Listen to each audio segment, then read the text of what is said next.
ములికి నిబంధనను మూలకేసి నూకిండ్రు. అల్కగుండమని చెప్పి అన్నిట్లా ముంచిండ్రు. తెలంగాణ తల్లి బిడ్డలం తెగిస్తే ఊరుకుంటామా?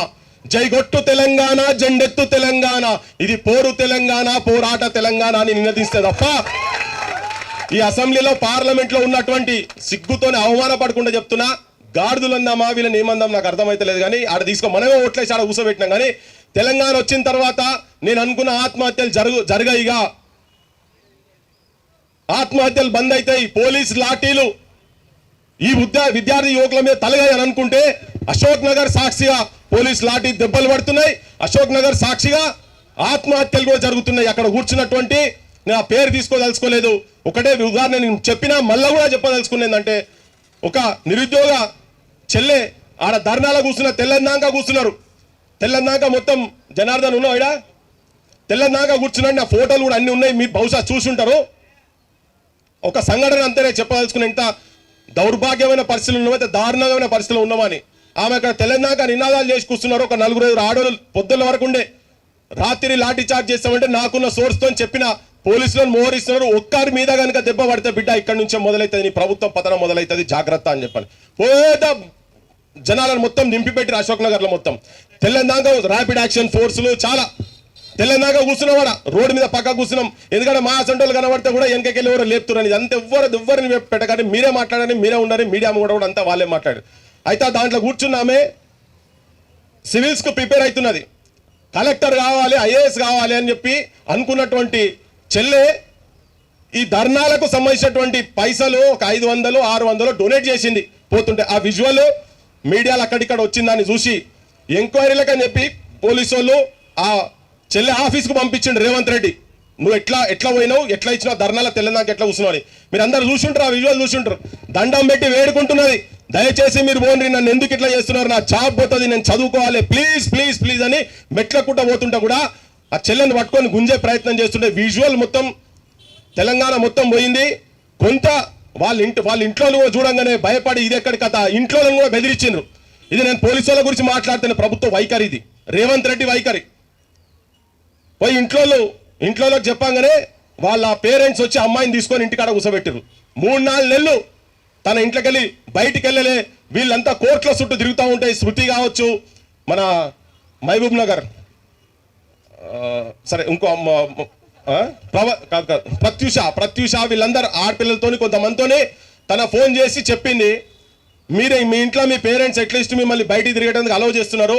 ఎప్పుడైతే మా ఆఫీస్ దగ్గరకు వచ్చి పోలీసు వాళ్ళు రాగానే వాళ్ళు నౌకరు తీసేసిండ్రు, నాకు జీతం లేదు, ఇంట్లో మీద డిపెండ్ కాకుండా నేను చదువుకున్న పేద కుటుంబం, చాలా చిన్న కుటుంబం. నేను చెప్పదలుచుకున్నది ఏంటంటే, నాకేదో ఆస్పిరేషన్స్ ఉండే నన్ను ఇంట్లో కూర్చోబెట్టిరు, పెళ్లి చేస్తా అంటారు, నాకు మానసికంగా నాకేం చేయాలి అర్థమైతలేదని చెప్పని చూసి ఒక 4-5 మంత్స్ అట్లనే గడిపి మానసికంగా డౌన్ అయ్యి ఆత్మహత్య చేసుకొని చచ్చిపోయింది.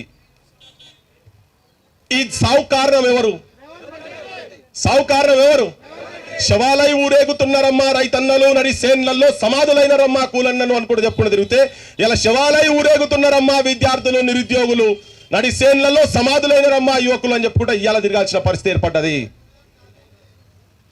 ఇదంతా మనము అజాగ్రత్తగా ఉండి ఇవాళ ఈ మీటింగ్ ఇక్కడ పెడుతందుకు ఎన్ని అడ్డంకాలంటే నిజంగా మోతీకి ఆ టీంకు చెప్తున్నా నేను. చాలా హార్డ్ వర్క్ చేసి వ్యక్తుల మీద ఉట్టిగానే మన్ను పోసే పరిస్థితి తీసుకొచ్చి పెట్టిండ్రు పాలిటీషియన్స్, రాజకీయ నాయకులు. వీళ్ళు వాళ్ళనే ఏం కాదు, అందరూ ప్రతి ఒక్క అసెంబ్లీలో కూర్చున్నటువంటి మెజారిటీ పాలిటీషియన్స్ మొత్తము బ్రోకర్లు, జోకర్లు, లోఫర్లు. ప్రతి దందాల వాటా ఉన్నది, ఇసుక దందాల వాటా. బెల్ట్ షాపులు బంద్ చేస్తామన్నారు, బెల్ట్ షాపులు ఉన్నాయి. బడులు బంద్ చేసిన బడులు తెరుస్తామన్నారు. ఇప్పటివరకు తెరవల బిల్లు వచ్చినా కూడా 1000 కొద్ది బడులు బంద్ అయినాయి. మీ అందరికి ఎరికే ఏమైనా అబద్ధం చెప్తే చెప్పు, ఊర్లలో గాంజాయి తాండవం ఆడుతుందా లేదా? గాంజాయి తాండవం ఆడుతుందా లేదా ఊర్లలో? గాంజాయి కూడా కనీసం గాంజాయి బంద్ చేసేందుకు కూడా నీకు పైసలు కావాలి. నాకు అర్థమైతలేదు ముఖ్యమంత్రి, నా దగ్గర ఏం లేవు, నేను బట్టలేపి తిరుగుతున్నా, నన్ను గోసుకో. ఎవరు తింటాడు ఆయన? నువ్వు మేకవా గొర్రెవా తింటందుకు? దేనికి ఎక్కడికి వస్తుంది? ఆ గొర్రెలు రావాలి నేను తింటందుకు, అంతే కదా. వాళ్ళకు కూడా పనికి వస్తలేదు. ఎందుకంటే పోయినాయనకు చెటాకుండే, ఈయనకు దేడి చటాకు ఉంటుంది గోసి, అంతకన్నా గోసి ఈయన కూడా ఎక్కువ ఉండదు. మాటలు మాట్లాడే ముందు ముఖ్యమంత్రి ఒక బాధ్యతాయుతమైన పొజిషన్లో ఉన్నావు నువ్వు, కాబట్టి చాలా జాగ్రత్తగా మాట్లాడాలి. నీ చేత కాకపోతే, నీతో కాకపోతే కాలి బిందెలు లంకె బిందెలు ఉన్నాయనుకున్నా, కాలి బిందెలు ఉన్నాయని చెప్పని అనుకున్నావు కదా, వచ్చి రాజీనామా చేసి పక్కకు పో. నీకు పైసలు కావాలనుకో దా రఘు దగ్గర రా రేపు పొద్దుగాల. ఎన్ని భూముల కుంభకోణాలు తీస్తున్నాడు, 1000 కోట్ల కుంభకోణాలు తీస్తున్నాడు.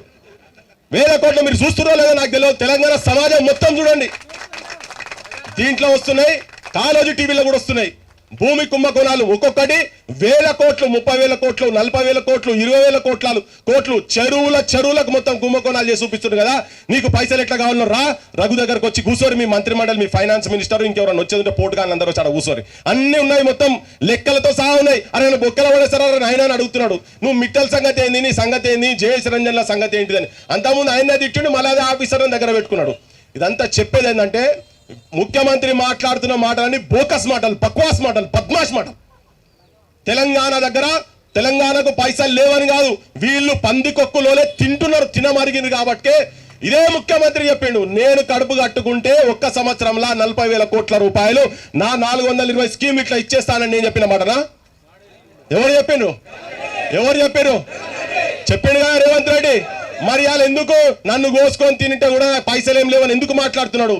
పింఛన్ల పైసలతోటి ప్రపంచ పోటీలకేమో రెడ్ కార్పెట్ వేసి వాళ్ళను, ప్రపంచ అందాల పోటీలకు రెడ్ కార్పెట్లు వేస్తున్నారు. వాళ్ళకేంది సిల్వర్ పల్లెలతో కాళ్ళు గడిగిరట. ఈ ఆడగడిగిర్రో మరి మన ఇళ్ళ మాకైతే తెలియదు. కానీ ఈయన ఇగో ఈ పైసలు ఇవన్నీ అవి ఎన్ని కోట్లు అయితే ఏందో మనకి ఎరకలే. ఇక ఆఖరికో ఆయన అయితే ఇజ్జత్ తీసిపోయింది. అసలు తెలంగాణ ఏం చేస్తారు, ఒక్కొక్క సూపులు ఎట్లున్నాయన్న సంగతి, ఈ సూపులు కలిపిన శుభవేళ ముచ్చట్లు కూడా చెప్పిపోయింది, ఆమె చెప్పుకుంటూ పోయింది. సరే ఆడన పోని కానీ